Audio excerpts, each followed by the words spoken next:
My parents skipped my wedding to fly to Dubai with my brother. Not a family emergency, not a tragedy, a boutique opening, a ribbon-cutting ceremony with investors and champagne. And they chose that over watching their daughter get married. So I asked my husband's father to walk me down the aisle instead.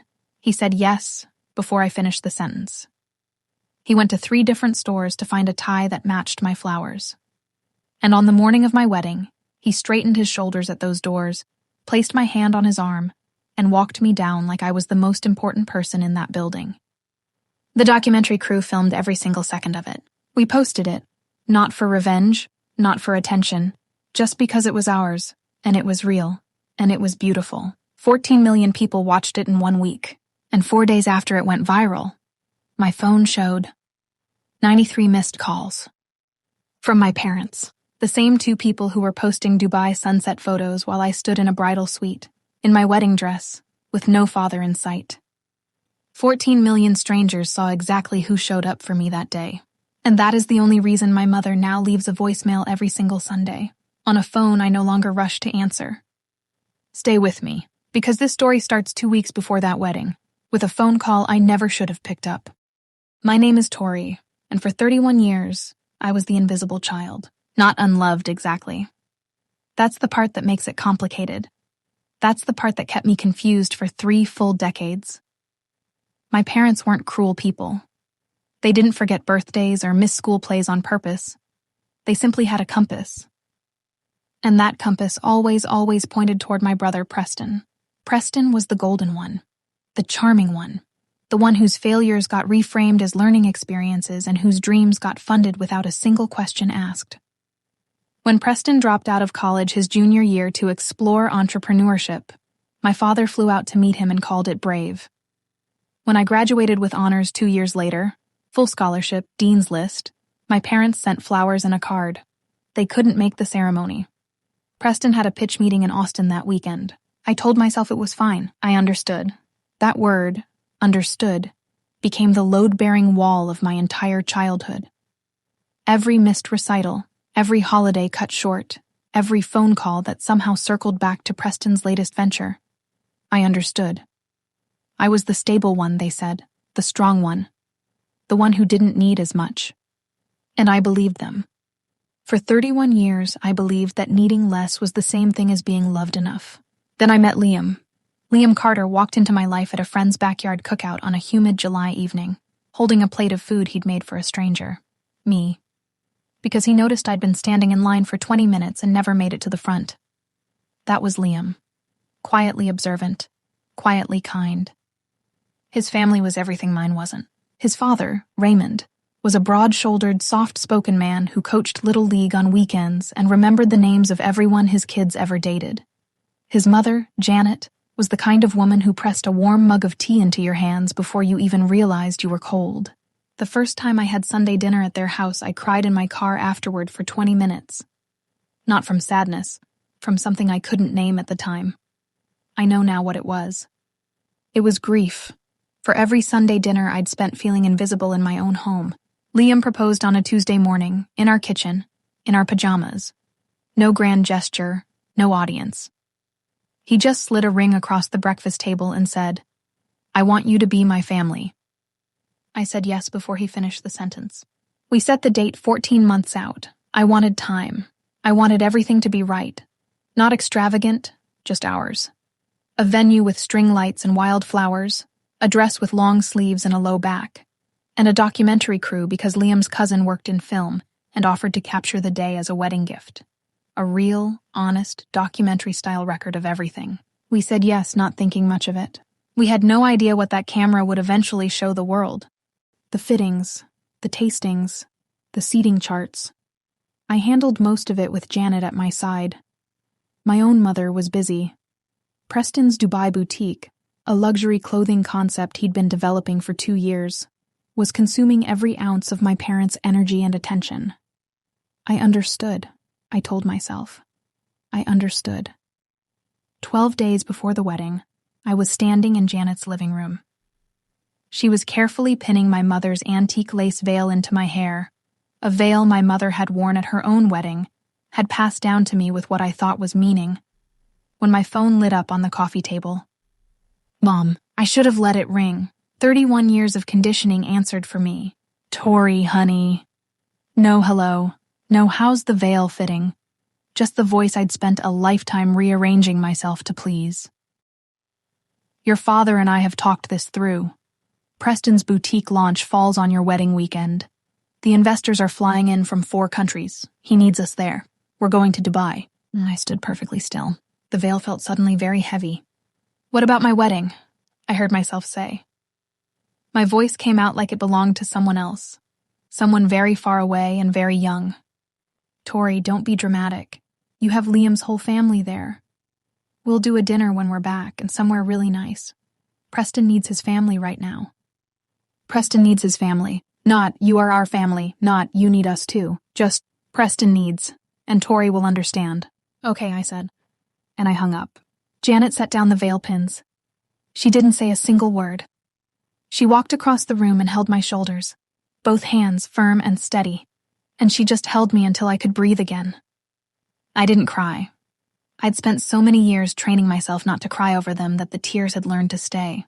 But something else happened in that moment, standing in Janet's living room with an antique lace veil in my hair and my future mother-in-law's hands on my shoulders. Something shifted. I decided quietly and completely that I was done rearranging myself to fit into spaces my family refused to hold open for me. I made one phone call that night, to Raymond, Liam's father. I know this isn't traditional, I told him, and I know it's a lot to ask. He stopped me before I could finish. Tori, he said, his voice low and steady, I already bought a new tie. The morning of my wedding was a Saturday in late September. The air had that particular quality that only exists on perfect autumn mornings, cool and gold and impossibly still. I woke up at 5:47 a.m. and lay in the dark for a while, taking inventory of how I felt. I thought I'd feel the absence like a wound. I thought I'd spend the morning fighting back grief for the parents who chose a boutique opening over their daughter's wedding day. Instead, I felt something I hadn't expected. I felt free. The venue was a restored farmhouse about 40 minutes outside the city, wrapped in old oak trees and string lights. The documentary crew was already there when we arrived, moving quietly, cameras unobtrusive, capturing everything without disrupting anything. The bridal suite smelled like eucalyptus and old wood. My bridesmaids moved around me in a warm, laughing current of energy. Janet sat in the corner chair, watching me with the soft, full expression of a woman seeing something beautiful. At 11:15, there was a knock on the door. It was Raymond. He was wearing a deep navy suit, and the tie. A silk tie in the exact color of my wedding flowers, pale ivory and gold. He'd gone to 3 stores to find it, Liam told me later. 3 stores, because he wanted it to be right. He stood in the doorway, and he looked at me in my dress and his eyes went glassy. You look like someone worth showing up for, he said quietly. I almost lost it right there. He offered me his arm, formal and steady, the way a father offers his arm. And I took it, and we walked. I want you to understand what the cameras captured in the next 4 minutes. They captured Raymond straightening his shoulders as we approached the aisle. They captured the moment the doors opened and the music swelled and 300 people stood. They captured his hand, large and certain, covering mine on his arm. They captured him leaning slightly toward me and saying, just barely loud enough for the mic to catch, every step you take down this aisle, you are completely surrounded by people who chose to be here. I walked down that aisle with my chin up and my eyes full and my heart breaking and healing at the exact same time. Liam was waiting at the end, and when he saw me, when he saw his father walking me, his eyes went from proud to overwhelmed in the space of a single second. He pressed his fist to his mouth. His best man put a hand on his shoulder. Raymond placed my hand in Liam's. He leaned in and said something to him, quietly, privately. And Liam nodded once, jaw tight with held emotion. Later, Liam told me what his father said. Take care of her like she's never been taken care of before, because she deserves to know what that feels like. The ceremony was 34 minutes long. It was the most honest 34 minutes of my life. We had written our own vows. Liam went first. He said, I used to think love was something you had to earn. Then I met you, and I realized that the right kind of love doesn't keep score. It just keeps showing up. I will keep showing up for you every single day, for the rest of my life. That is my only promise. But I intend to keep it completely. I said, I spent a long time believing I was someone who needed to take up less space, ask for less, expect less, feel less. You made me understand that I was wrong. I don't want to need less anymore. I want to need you, loudly, fully, without apology. And I want to spend our whole lives being someone you're proud to have needed back. There wasn't a dry eye in that farmhouse. The cameras caught all of it, every single second. Liam's cousin edited the wedding documentary in 8 weeks. She called it, Someone Worth Showing Up For. Raymond's words from the hallway. When she sent us the final cut, Liam and I watched it alone in our living room on a Tuesday night, takeout containers between us, not expecting much. We were crying by the 4-minute mark. By the time Raymond walked me down the aisle. By the time that camera caught his hand over mine, and his voice saying, every step you take, I was completely undone. It was honest. It was human. It was the kind of footage that makes you feel like you're watching something private and sacred and deeply universally true. Liam's cousin asked if she could post a short version, just the aisle walk and the vows, on her production company's page. We said yes. We didn't think twice. Within 6 hours, it had 400,000 views. Within 24 hours, it had crossed 2 million. By the end of the first week, 14 million views and climbing. The comments were unlike anything I could have prepared for. The way his father straightened his shoulders before those doors opened. I am not okay. Every step you take, you are surrounded by people who chose to be here. I need to sit down. Whoever's parents skipped this wedding, I hope they're watching this. I hope it hurts. That last one had 47,000 likes. I didn't post anything about my parents. I didn't name them. I didn't explain the backstory in the video. I didn't have to. The footage spoke with a clarity that no caption ever could. But the internet, 14 million people who'd watched Raymond walk me down that aisle with more tenderness than my own father had ever shown me, they understood exactly what they were seeing. A daughter who had been left, and a family who had refused to let her stand alone. My parents landed back in the States on a Wednesday. By Thursday morning, my phone had 31 missed calls. By Friday evening, at 58. By Saturday night, 93. I know the exact moment they found the video. My aunt, my mother's younger sister, who has never once in her life managed to keep information to herself, sent it to the family group chat with the caption, "Has anyone seen this?" Followed immediately by, oh no. Followed immediately by, nothing, because she deleted both messages 40 seconds later. But 14 people had already read them. I didn't answer a single call. Not because I was performing silence.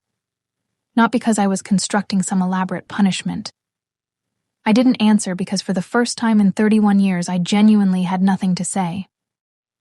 Every word I'd ever swallowed, every I understand I'd offered as sacrifice, I had nothing left to offer them. The well was dry. My mother left voicemails. The first ones were sharp, defensive, almost insulted. How could you let strangers film something so private? Do you know how this makes us look? People are saying terrible things about your father. Then they shifted. Tori, I think there's been a misunderstanding. We always intended to celebrate with you properly. We just needed you to be flexible this once. 31 years, this once. By the second week, the voicemails were different again. Softer. Fractured at the edges. My mother's voice doing the thing it only does when she's genuinely, unavoidably cornered by her own choices. I watched the video, Tori. I watched it 4 times. And I just need you to know that I didn't understand what it looked like from the outside. I didn't know. I really didn't know. I sat with that for a long time. She didn't know. Maybe that was true. Maybe she had spent so many years being certain that Tori would understand that she'd never once stopped to ask what understanding was costing me. But not knowing doesn't undo the debt. It just explains how it accumulated. I did eventually respond. Not to 93 calls worth of urgency, but on my own timeline, in my own way, through a single letter. Written by hand. No drama, no accusations. Just truth, stated plainly. I told them what the word understood had meant in our family. I told them how many times I'd used it as a bridge across a gap they kept making wider. I told them I was happy, genuinely, fully happy, and that my happiness had been built almost entirely by people who shared none of our blood. I told them that I loved them. I also told them that love, on its own, is not enough. Love without presence is just intention. And intention doesn't walk anyone down the aisle. I told them the door wasn't closed. But I told them I would not be the one to keep knocking on it. Raymond still calls every Sunday. Not because anything happened, just because that's what he does. He asks about the apartment, about work, about whether Liam remembered to get the car looked at. Small things. Ordinary things. The things that are, I've learned, the actual texture of being loved. Janet and I are doing a pottery class on Tuesday evenings. She is absolutely terrible at it and completely unbothered by that fact, which I find deeply comforting. Liam still shows up. Every single day without fanfare. A cup of coffee before I ask. A hand on my back when a room feels too loud. The particular way he looks at me when I think no one is watching. My parents and I are somewhere in the careful, slow process of rebuilding something. I don't know yet what shape it will take. I think I'm done trying to predict it. Some things you have to build without a blueprint. One honest conversation at a time. The video is still out there. 14 million views and a comment section full of strangers who watched a borrowed father straighten his tie and walk someone else's daughter down the aisle. And felt, for a moment, that the world contained more tenderness than they'd remembered. I think about that sometimes, about how many people watched that footage and recognized themselves in it. The ones who had been left, the ones who had understood for too long, the ones who had learned, the hard way, that chosen family isn't a consolation prize. It's just family. Here's what I want to leave you with. The people who are supposed to show up for you don't always. Sometimes they're busy. Sometimes they're distracted. Sometimes they've simply decided over and over again that someone else's need is louder than yours. And here is the thing no one tells you. You are allowed to stop making yourself smaller to fit inside their priorities. You are allowed to let someone else walk you down the aisle. You are allowed to let the world see exactly who showed up and who didn't. You are allowed to be someone worth choosing, even before the people who were supposed to choose you first finally figure out what they lost. Raymond didn't walk me down that aisle to make a point. He walked me down that aisle because someone needed to, and sometimes that is the whole story. Before you go, I want to ask you something honestly. Have you ever been the person in your family who was always expected to just understand? Tell me in the comments. I read every single one. And if this story stayed with you, share it with someone who needs to hear it today. You never know who's been waiting for permission to stop understanding and start choosing themselves. I'll see you in the next one. This is Velyra Payback, and we're just getting started.